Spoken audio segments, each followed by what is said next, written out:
Welcome, everybody. Good to see y'all. What you are watching currently is the GM turn for Swan Song.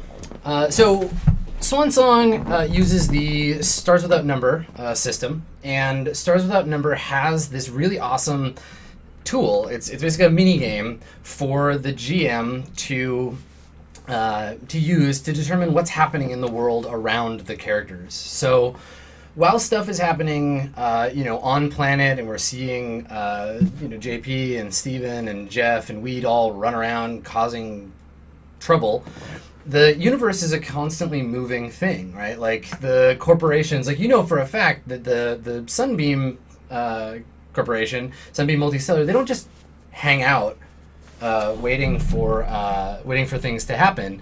They they're pursuing their own goals. So in a lot of ways, what happens is the universe will be modified by what's happening in play. So sometimes stuff will happen, let's say a planet gets blowed up. That will affect the faction turn, which is what we're doing now, and the faction turn will affect what happens in play. So if, for example, a character appears on a planet, I don't know, let's say like a famous musician, she may be there with an agenda. There might be like a secret reason why she's on the planet. And so if you want to see some of that action happen, this is the place to do it. We're going to be looking at the kind of behind the scenes director's cut stuff, and you'll be able to get a little bit of an idea of what's happening in the universe that doesn't have to do with the Swan Song crew. So the actual moment-to-moment stuff that we do with this faction turn takes place in a couple of really exciting spreadsheets. So in the first spreadsheet, in my faction turn spreadsheet, I've got a list of all the active factions in the system, and I've also got just over here a list of the factions with their various stats. So each faction has a set of stats. They've got a current amount of hit points, just like a character, and a maximum amount of hit points, just like a character. And they've got their own income that they receive in faction credits. So faction credits are what allows you to buy new resources, buy assets, that kind of thing. Each faction has its own tag. The tags determine basically ways they can break the rules. We have their homeworld, so where the faction is from. We have the current goal that the faction is trying to pursue. Just like a character, the goals, when accomplished, will give them experience. I've also got a note here of the current relationship of the faction towards the player characters. Now, I'm going to update this one first because the Midari Syndicate is now friendly. And I'm going to mark hostile because the new prophet does not like the players. They control Strophios, and, well, the characters have not been behaving themselves on that particular planet. So right now, these are the active factions in the universe.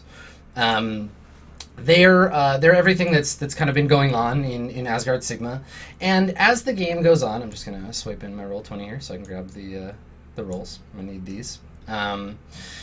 So as the game continues on, we're going to see more factions added, but right now I want to resolve the stuff with just the factions that we have. I don't think, and this is a question that comes up a lot, I don't think that the AI, that Cabral is enough of a faction yet, just because they're not in conflict with anyone that we can see. So we'll bring them in later, and we'll talk about kind of how they might be affecting the system. But we're still resolving some very delicate stuff on Oninsa. So let's get to it. Let's take a look at what we got. So the first thing I need to do is determine which faction takes its turn first. So we have them all written down here in an order. It's just a random order that I assembled to them. And I'm going to roll. And I think that my camera is probably blocking the roll for right now, but you'll have to trust me on this one, because when we do the GM turn, there's no good place to put my face. I'm always in the way of something. So I'm going to roll, what do we need? I need a D11 to determine what we got. So 1D11. And our starting faction is a 6. So the 6th faction. So that means that we're going to start with, let's see, 1, 2, 3, 4, 5, 6. We're going to start with the Photonhauer Society. So the order that the factions go in affects what happens because it'll determine who gets a drop on whom. So in this case, Photonhauer getting to go before Oninsa Libre is a big deal because if you remember the last turn, the Photonhauer Society,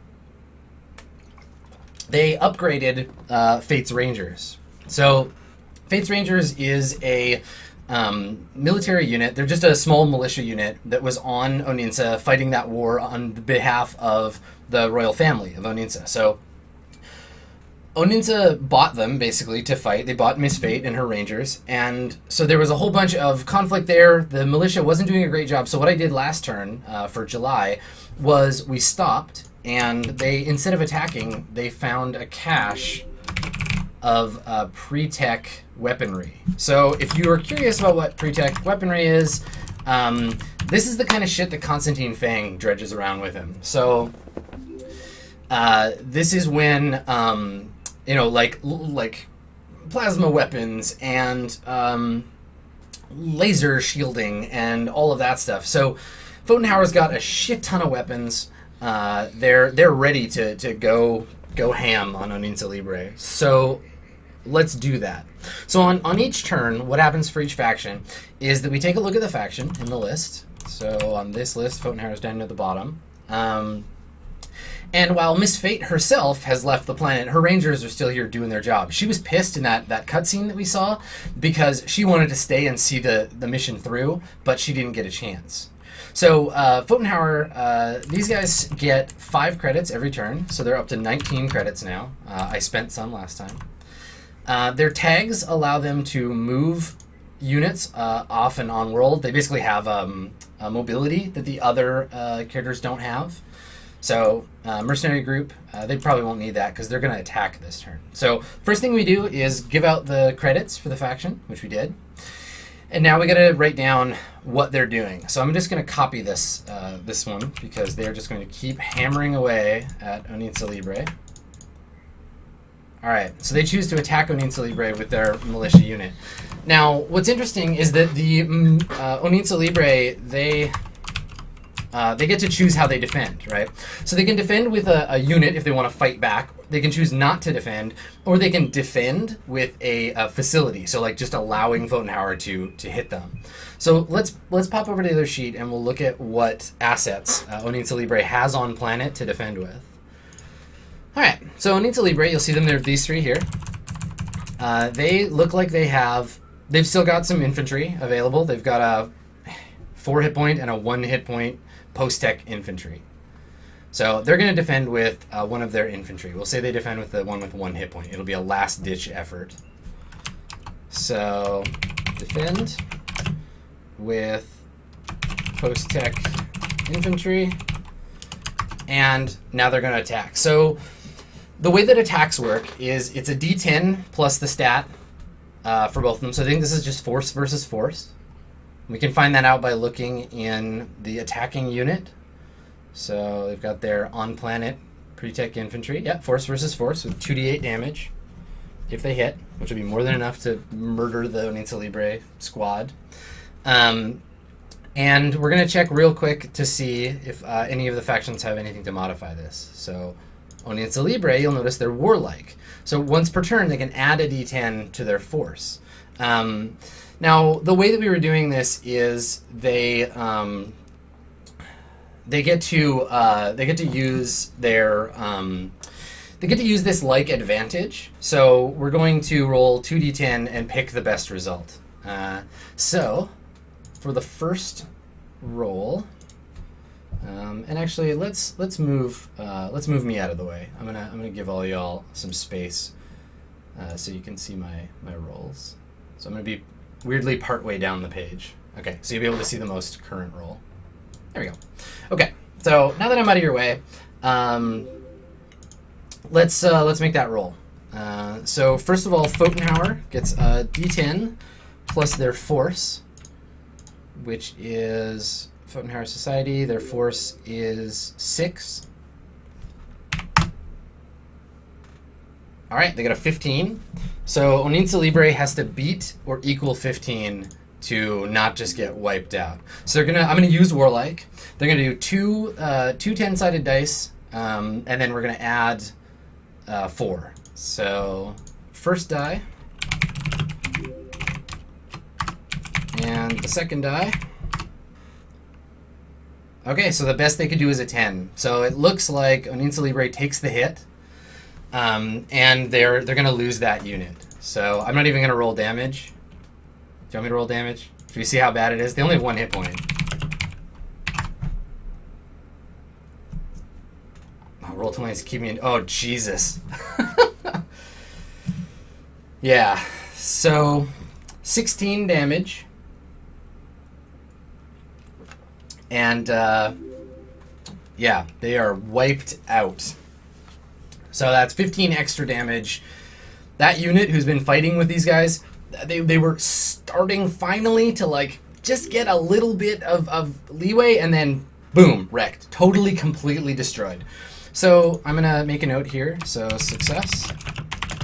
Utter annihilation of post-tech. All right, so that means if we go back to our asset tracker, the Oninza Libre 1 hit point unit, goodbye, suckers. They're dead. So Oninza Libre is now down just to their injured base of influence and this post-tech infantry they just trained up last month. So they're really on the ropes. There's no survivors. The Pfotenhauer is just wrecking everything about them. So now it's their turn. Let's see what they do. They're gonna fight back. God, they're in rough shape, hey?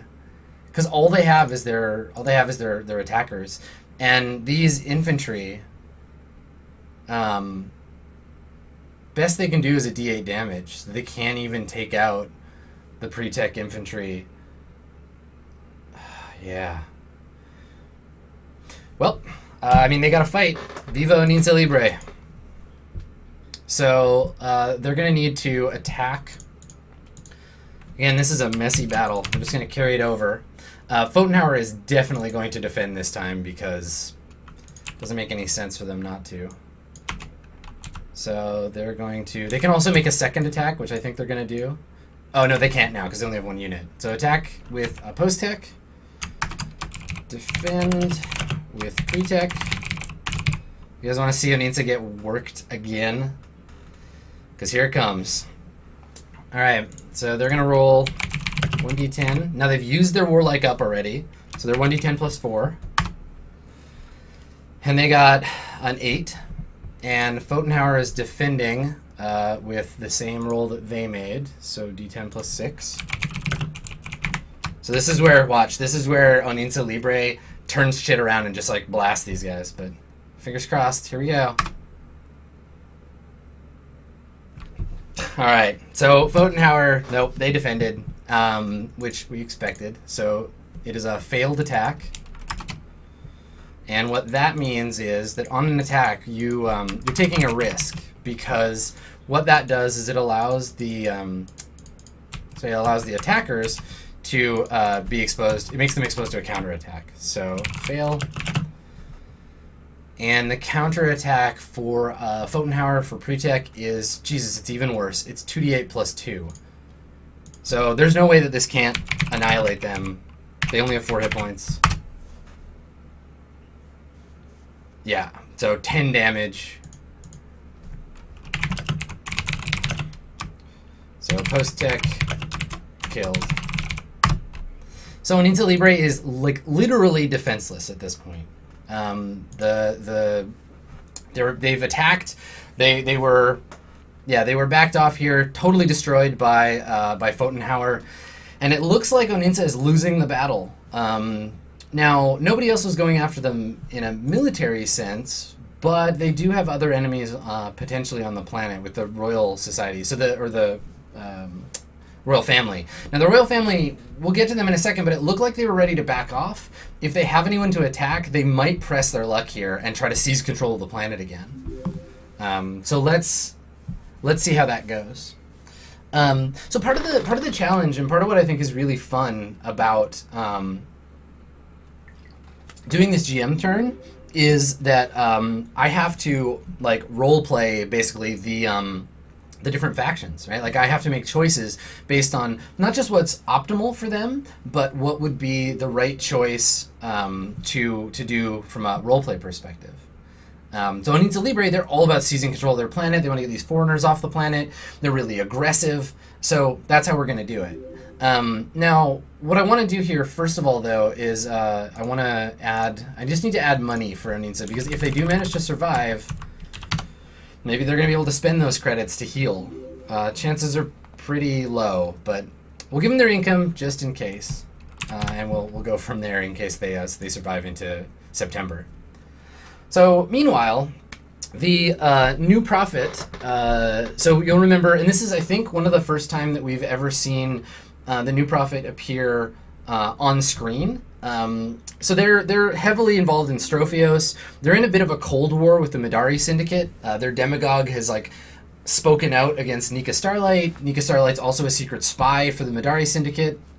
Spoilers if you haven't watched one of these faction turns before, that's what happened. So Nika's job on Strophios was to lure the demagogue out. She failed, and so the demagogue issued a report that was like, we stand against Nika Starlight. She's involved in a bunch of like slavery and drug dealing, and she's just a front, and like you should stop listening to this pop music. And it didn't work. Basically, Nika's crazed fans were like, yay, we love the Majidi Mandarinate, and we love drugs, and we love that stuff. So Nika's working for, the Majidi Mandarinate. That's why she came from Majid. That's her jam. So she's a secret agent, and so what we're doing is we're trying to like see how that works. Now she is in a position where the players have influenced her behavior, right? Because what happened was that there was the attack. Wheat's character Apiani was like, whoa shit, Nika, you got to get out of here, bad things are happening, they're trying to kill you. And Nika was like, wait a second, yup. So there's a chance that I might just move. She might just be like, you know what, forget it, we're going to back off the planet. It's going to depend on what happens with the new prophet. So I don't think that the new prophet is... I don't think that they're done with all this blackmail business. I think they're gonna up their campaign. So we're gonna do the same thing that they did last time. So they're gonna attack. I'm gonna defend with Nika because I have to defend, and I believe that's all that the Mandarinate has on this planet. Let's take a look. So the Mandarinate, Seductress on Strophios. Let's just do a quick check. What else is on Strophios? Yeah, it's all new prophet. So, you know what? No, I'm gonna have the demagogue come out of stealth and personally address Nika Starlight. There's gonna be a big thing where she's gonna come out. He's gonna come out of hiding specifically to attack her, and that'll allow me to just make a cunning roll right against Nika. So this could if it goes. I mean, she's only got 4 hit points, so if it goes the way the new prophet wants it to, this could eliminate Nika Starlight. This could end her career. So what we're seeing now could really influence... Like, I mean, think about how Wu is going to feel when that happens. So the demagogue is taking the bait. He's going to be like, look, you're going to come after me. The demagogue is going to address the crowd and be like, look, we are done with this Nika Starlight business. Strophios is a religious planet, and it's meant for us. Like, let's get this pop culture filth off my planet. So the new prophet is attacking. They're going to defend with the Seductress because they have to. And I'm gonna do it. Let's see how it goes. So it's C versus C. So cunning versus cunning on the faction tracker. That means we are looking at a cunning of 6. Versus a cunning of, where's Majid, of 3. So chances are pretty good for this this roll. So this is a D10 plus 6 versus a D10 plus 3. Oh man, Winter Demagogue. Okay, so the Demagogue comes out in in public and speaks out against Nika Starlight.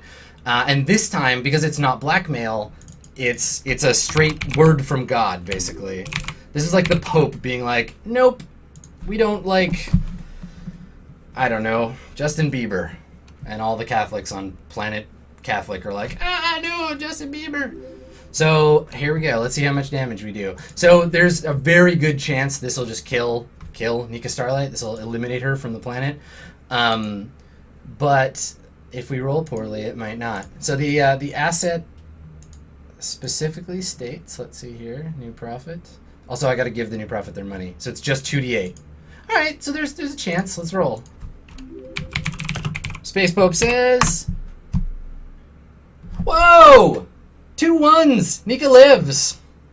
Alright, well, great. Cool. Nika Starlight is not wiped out. The Stardust of Nika, her fans stick around. Alright, that's it. Alright, so that means Nika gets reduced in hit points. So Nika is down to 2. Hot shit, the Demagogue is exposed. So he loses stealth. I can't remember how to remove. I think it's just a color. Yeah, here we go. So the Seductress lives. Pop culture more powerful than religion. You heard it here first. Alright. So the Space Pope damages Nika, but doesn't get rid of her. So defend with Seductress. I don't think the Seductress gets a counterattack. No counterattack there.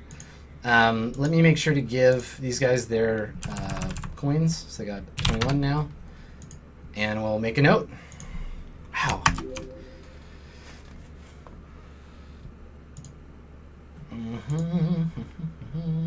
Where's she at? Oh yeah, I decreased the wrong one. 4, 2, there we go. Yeah, so this is why I do this, right? Like, it's tense just to see these kinds of things happen on the table, right? Like see these happen in play. Because I don't know, I love this stuff. I'm a big Lonely Fun nerd. So Defend with Seductress, we got that already. Success. 2 HP. Heavy. Alright, Nika lives, and the Demagogue is exposed. I should make a note of that too.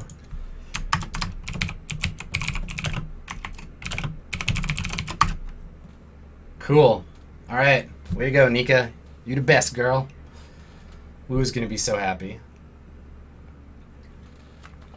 Okay. The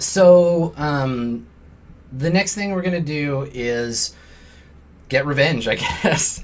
So I made a note here. I've been thinking about what the different things I wanted to do. So if the Demagogue wasn't stealthed yet, Nika was gonna try again, but he has been exposed.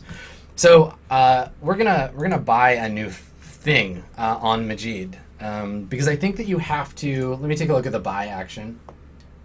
Yeah, you have to buy buy it on your homeworld or another planet that you have a base of influence. So if I want to buy something right here, right now on Strophios, I would have to pay for it by first building a base of influence, which would be exposed. The new prophet would just tear them apart, right? He would just continue that tear, that rage. So what she's going to do is instead, we're going to buy something at home, and we're going to deal with this Demagogue situation later. So the Mandarinate at home has freighters and informers and a monopoly, so they're pretty stable. But what we want is a weapon against God. We want to sharpen our sword and shove it straight into the heart of the Photonhauer, or I'm sorry, the prophet. So to do that, we need a weapon. We need an asset that we can use to kill him. So let's take a look at all of our available assets and see. Actually, let me check how much money we have. So Majid has 13, and I can buy anything up to a 4 in wealth, a 3 in cunning, or a 1 in force. So let's look at cunning first. God, you know, I hate to do it because it seems like such a cliche, but like, cyber ninjas? Do we want cyber ninjas? Okay, we'll buy cyber ninjas. So Cyber Ninjas cost 6 credits.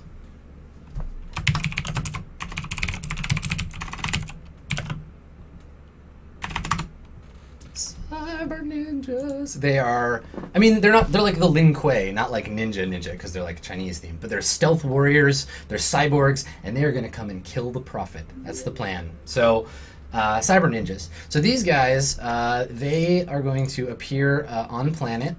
So that means a new Mandarinate asset. So we'll stick a new row in here. Actually, I should add it at the bottom. So these are a Mandarinate faction. They are Cyber Ninjas. Do we have Cyber Ninjas already? Do we have some on the board? Have I really put off buying Cyber Ninjas this long? Nope, there they are. So the Madari have Cyber Ninjas, right? Okay, let's just we'll just copy this row and dump it in here. All right, Cyber Ninjutsu. And so Cyber Ninjas, and they're on the board. Okay, so they're not on Vafai, they're not on Froas. These guys are home with the Mandarinate. Vafai and Majid. All right. So we buy the Cyber Ninjas. That was 6. Did I take their money down already? No. All right. So here we go. Oh man, next turn they are gonna get their sweet revenge.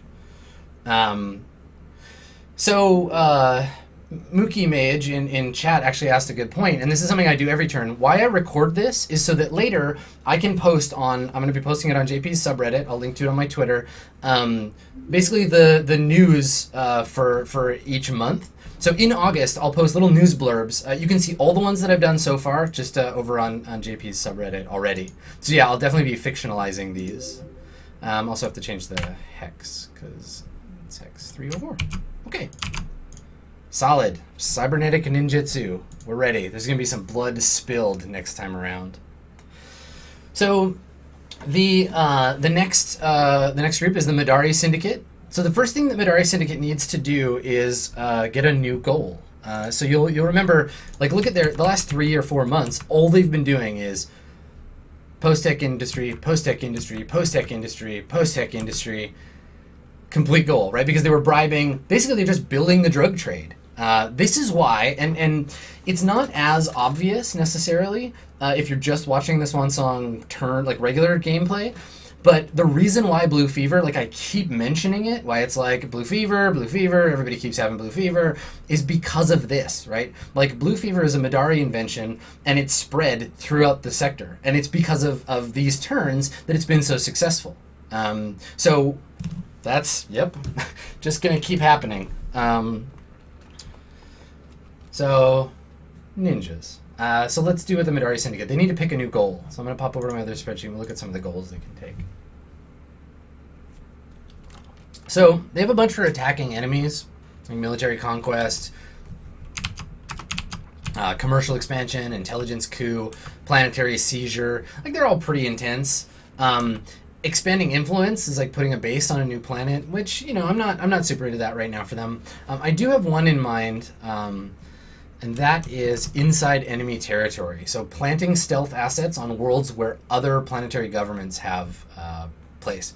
So they've built up all of this money, all this experience, and now I'm going to plant them. I'm going to start planting seeds of stealth assets throughout the sector. So they're going to pick a new goal. So new goal inside enemy territory. Okay, and that means back on the faction tracker, we'll go Madari. They get their money, so they're up to 7. And the reason why this one is so useful to them is that all their assets begin play stealthed. So whatever I buy for them, automatically stealth. They can just wander in on their own. So we'll select a goal for them inside enemy territory. Oops. Okay, and we will add in some difficulty for that. So the note would normally be how much they have to spend or how difficult it is. And I think this one is based on your cunning. Let me take a look at the goals here. Yeah, equal to your cunning score. So for the faction, for these guys, Midari's cunning is 6. So this is going to take them a while. They got to do it 6 times.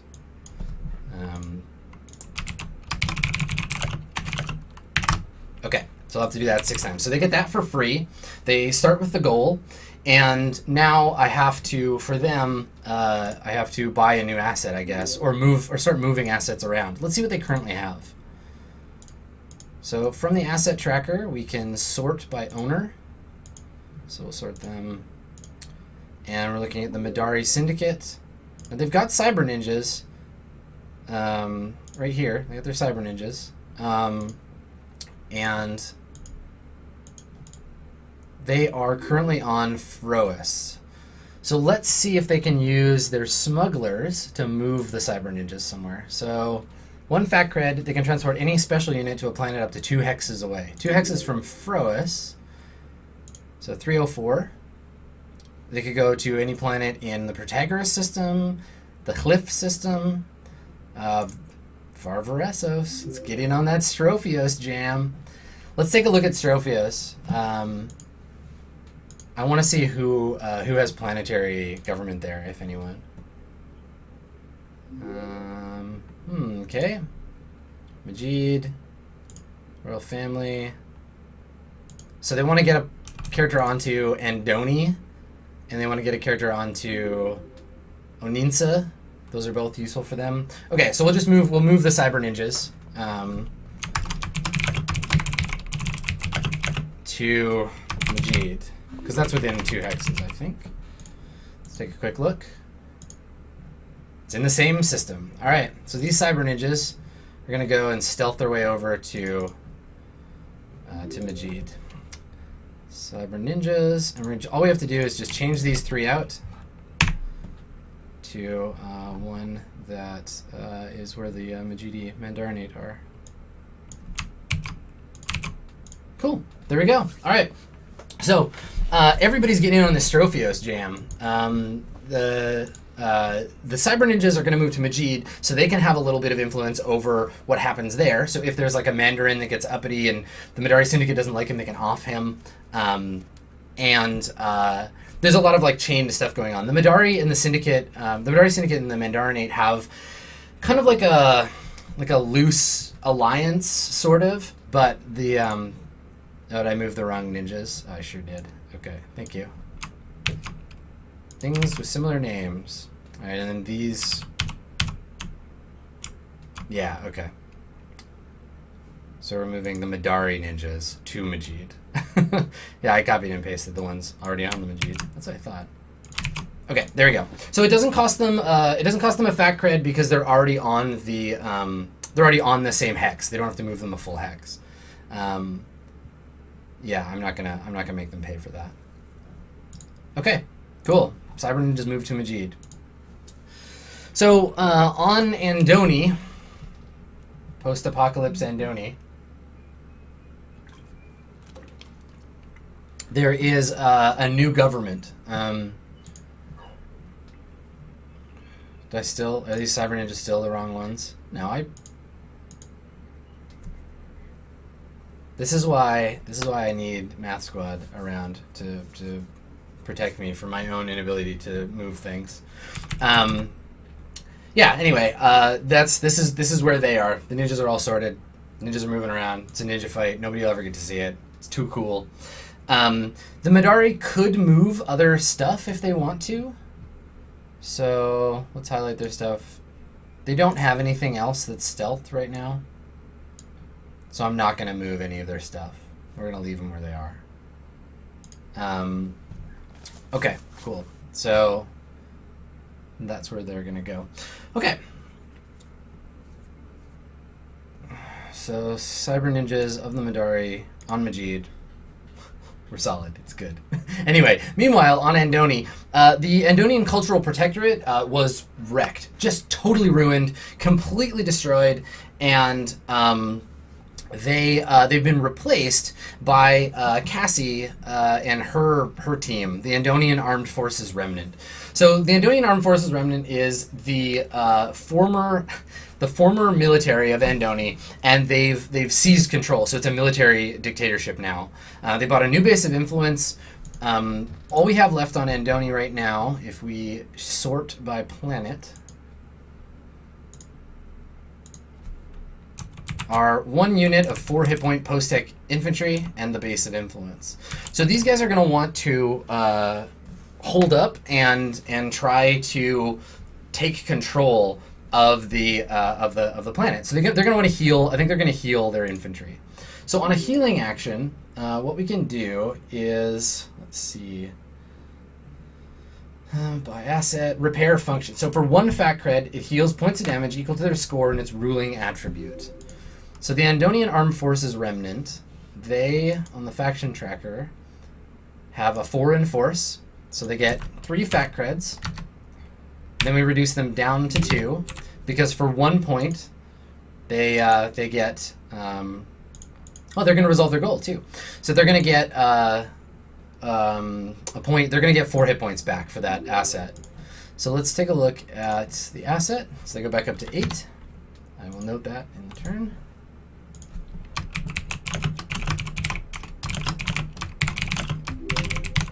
They paid 1 to heal infantry, and they resolved their goal.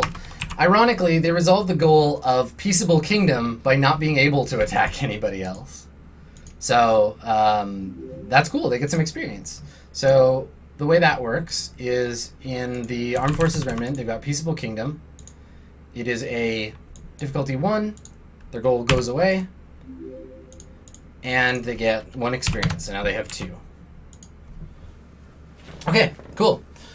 So I've got them sorted out. Theirs is an easy turn. They have no one to fight. Like, Andoni is abandoned. It's a wasteland. So what we're gonna do is just move on. They're complete. Those guys are finished. So in the faction tracker, we can see that our next faction is, God, poor Ximenez. These guys.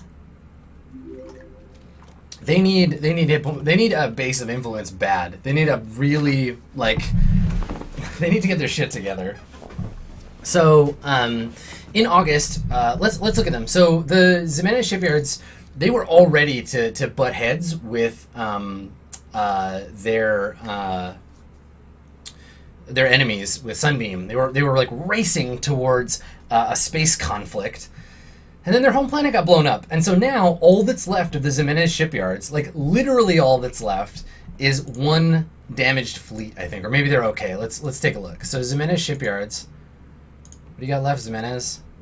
Yeah. 1 2 hit point strike fleet.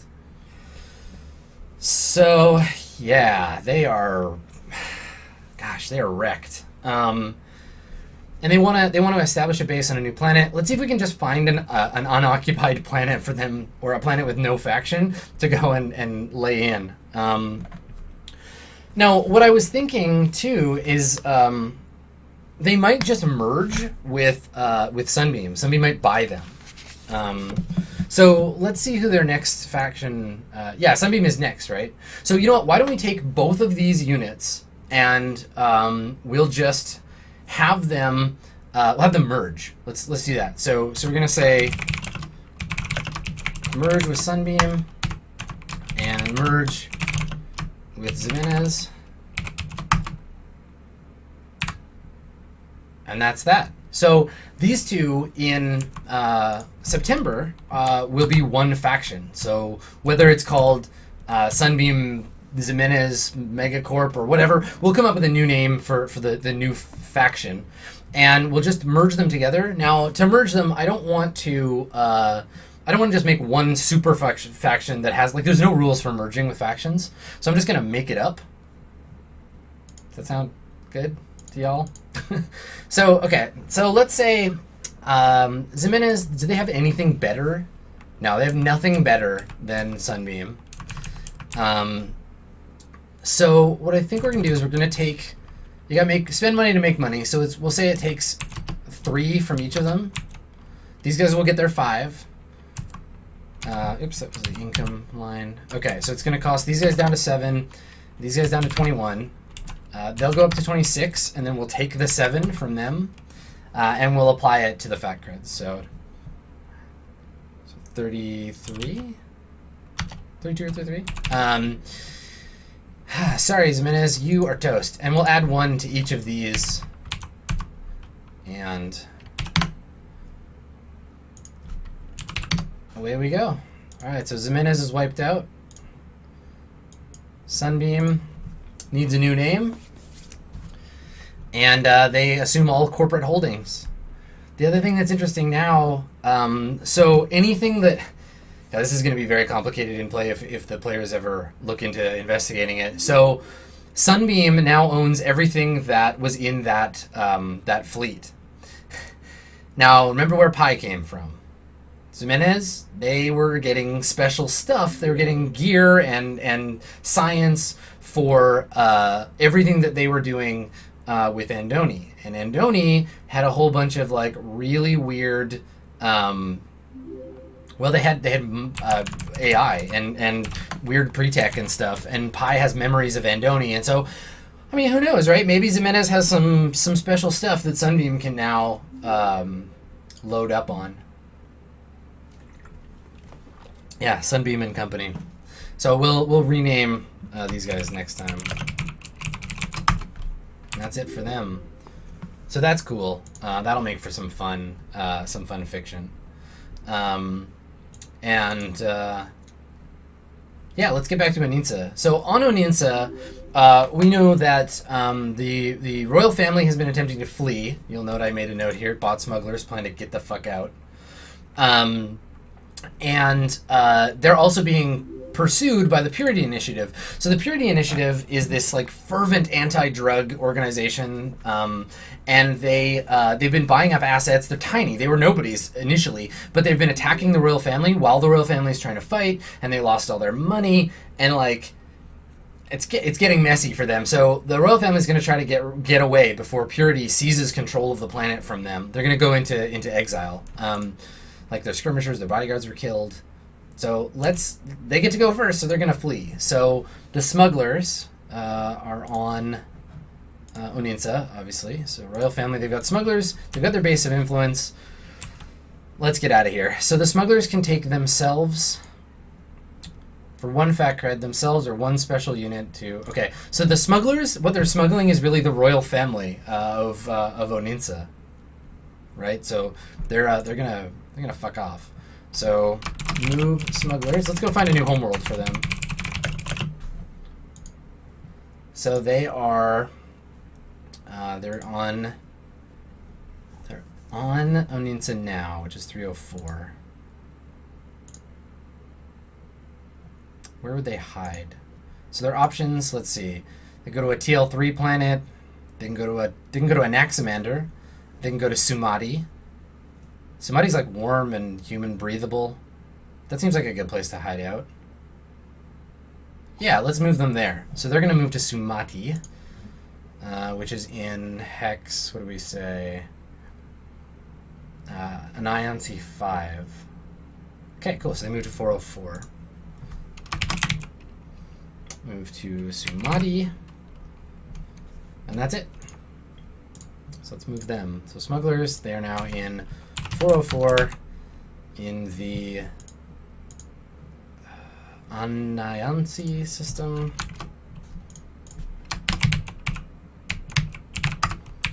And they are on planet Sumati. So they're the exiled royals. So these guys have all flown away, and they've got to pay their 1 credit for that. So they got, royal family got another 2. So they were up to 9, and then they had to spend 1. They're down to 8. They're still technically the planetary government. They still want to destroy the foe, but now they've been ousted, and they're hiding out in Sector 404, hoping they will not be found. So some people in chat are asking about Sunbeam's goal. Sunbeam, their plan was to expand commercially. They didn't destroy any assets, they bought them. So technically they don't get XP. I'll probably change their asset next time, and we'll see how that goes. So that was it for them. There's some merging. The royal family fled, you just know someone's sending assassins after them at some point. Maybe someone will pay the Madari Syndicate to go and kill them. Now, Richardson Scientific, we know about them that they are a corporation on the rise. They've been inventing new forms of hydrogen fuel.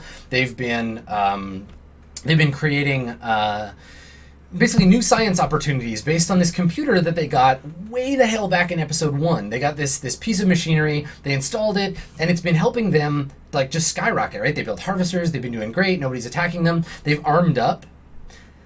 But you know what? I don't think that they're done with Andoni yet. I think it's time to go down to planet nuclear explosions and set up a new base there. So what we're going to do is we're going to take a look at their asset table here, and we're going to see what they've got available to do that. They've got security personnel, so we know that. They've got harvesters, which they've been running. That's fine. They have a cunning trap in case anyone attacks them. They've also bought covert shipping. Now, covert shipping allows quiet transportation of any unit from one world to another. So I'm going to ship these security personnel down onto Andoni.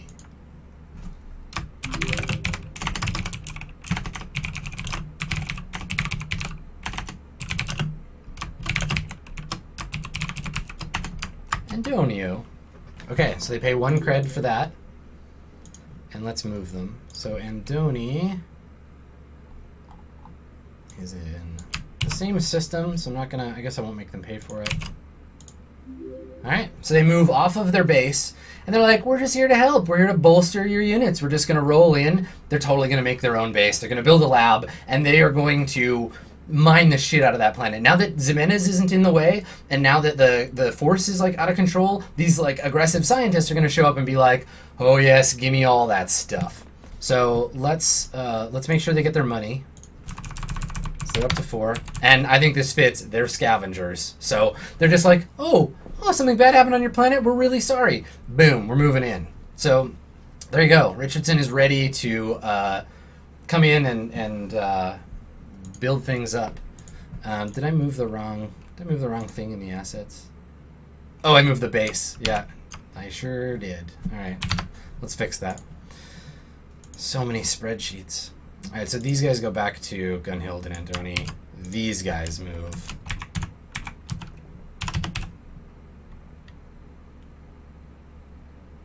Yeah, I moved the wrong people. So let me just reorganize all this stuff. So these dudes, sorry, just jumping around. This is the thing, like, that's why I like doing it live, because people can help me. All right, so the smugglers moved to Sumati, right? We moved them. Okay, everything's getting worse. All right, so Sumati, and that is 404 in the Anayansi system. Yeah, no, I know what I'm doing. Thanks. I know now. So Anayansi system, and I want to move security personnel onto Andoni. Right? Right. Okay, so same system, planet Andoni. 404, system not found. Okay. I think I did it right that time. Y'all will tell me in about 7 seconds. So yeah, Richardson is on Andoni now with their security personnel. And we'll find out next time how the Armed Forces Remnant feel about that. So last but not least, moving nearly unopposed, the Purity Initiative is going to attack the royal family. The royal family has all that's left on this planet. Let's shuffle it up. So all that's left on Andoni, or on Oninsa for them, is 1 Oninsa Libre unit, 1 Photonhauer unit, 4 different Purity Initiative units, and then the royal family. So the Purity Initiative, their most dangerous weapon is their mercenaries, basically. because they deal the most damage, and the royal family can't counterattack. They can't defend themselves, so they're just going to use their mercenaries now to seize. This is the day where it goes from the political struggle, the like, we've joined the Senate, we're taking over the Senate, like, down with the royal family, to like a straight up coup. This is the, like, we've hired off-world mercenaries, we're gonna roll in and we're just going to start shooting. This is their October Revolution, right? This is the bloody night where the Purity Initiative begins their purge. So I'm gonna make a note here: purge the royals, and they're going to attack with mercenaries, and they're attacking. They're attacking the royals, attacking the mercenaries. No defense, and so they just straight up do 2d4 plus 2 damage.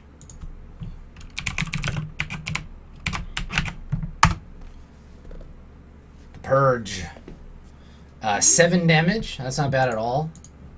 So that does 7 damage straight to the royal family's base of influence. Okay. No defense.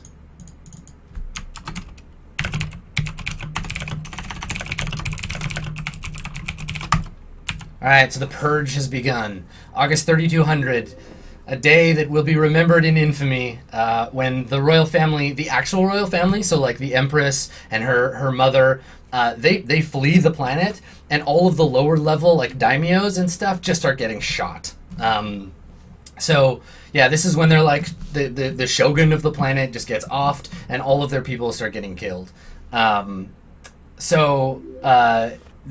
attack action can actually be carried out more than once. So while they're doing this, they can attack again with whatever else they have on planet. So let's use the Vanguard cadres.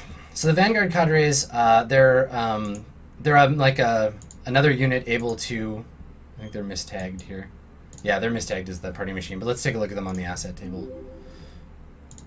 So Vanguard cadres, followers inspired by the movement, sufficient to take up and fight on behalf. So not only did the mercenaries started the fight, but now the Vanguard cadre, they kick up too, and they're like, yes, purge the royals, tear down these off-world slime, and so they're gonna attack too. So the Purity Initiative Vanguard cadre just straight up does another d6 damage, and then we'll see if we can finish them with the next one. Hot damn, another 6 damage. Alright, so that brings them down to 2 hit points. God, it's funny, the royals, like, they spent so long fighting Onitsa Libre that they just didn't see the Purity Initiative, and the Purity Initiative just like rises up, and they're just like, let's get them. So attack with cadres, no defense, 6 damage, and then of course, after all the bloodshed is said and done, the next people to step in, the final group, is the party machine, right? This is where the politicians, the ones in Senate, say, we've committed these purges for the good of our people. Onitsa is finally safe from these off-world royals. The planet is pure again, and they're gonna hit him with 2d6 more damage, and that'll end without any question in my mind the struggle of these people on this planet. So let's take a look.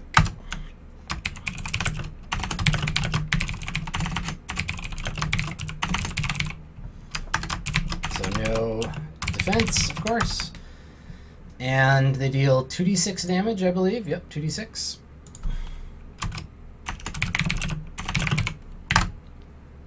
Oh, it's a coup. 7 damage. Alright, so let's note that here.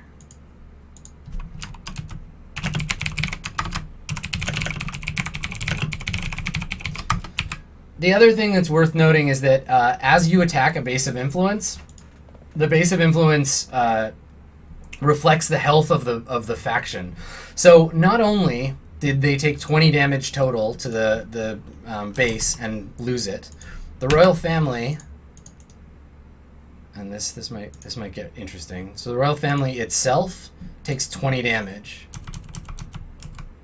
and I only see 15 max hit points. So before I do this, I want to just double check to make sure that you know, I'm not wiping them out for nothing.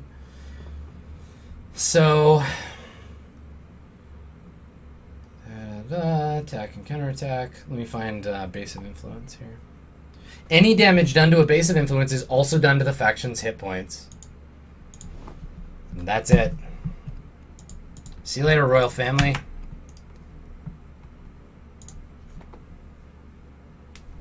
R.I.P. So I'm gonna get rid of. They're lost, right? Like they're the royal family of a family that no longer exists. And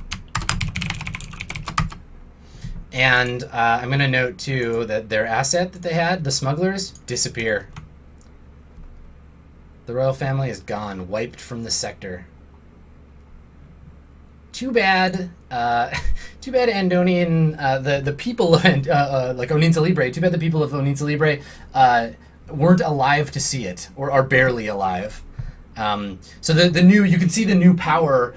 You can see the new power rising on this planet, right? It's the Purity Initiative, backed by the Photonhauer Society, and the planet has become pure. You know, thanks to our off-world mercenaries, who now we're gonna ask to leave. We've destroyed the planet's enemies. We've finally gotten rid of the our enemies. We purged the planet. And now Oninza is clean again, or will be soon once the Photonhauer finish their job. So let's see, royal family. Where'd you chumps go? Sorry, royal family, thou art destroyed. Okay, so we'll delete that row. There we go. And a rough scene for the royal family. Big power change now. I mean, the thing is, the royal family still exists. Like, the smugglers disappeared. The royal family still, like, those people exist as people, but they no longer have power in the sector, right? It doesn't matter. They could go back to Oninza and be like, hey, we're the royal family, we're back, but no one will believe or care, right? So, yeah, they could find out. The Swan Song could be hired to protect the royal family or whatever, but they have nothing. They're cut off from their people. They're toast, right? Everything is destroyed.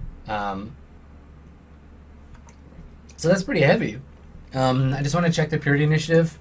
I want to check their goal. I think that they might get a chance to resolve it next time. So Purity Initiative, intelligence coup, no. But what we're going to do is we're going to give them planetary seizure for the next one, and then they can try to seize control. Now, since we lost 2 factions, like you'll notice we're done the faction turn. Since we lost 2 factions, what I'm probably going to do next time is look at some places in the sector where I could create some new factions. So, like, maybe the Nobility of Asa, or Anaximander University, or Cabral. Like, I'm looking at places where people would oppose these folks, and how they might get introduced. We know we're going to lose Oninza Libre sooner rather than later, so I'll add in some new factions for next time around. And I'll need some time to plan that, and we'll make them at the beginning of our next session. So that's about it. That's how we do.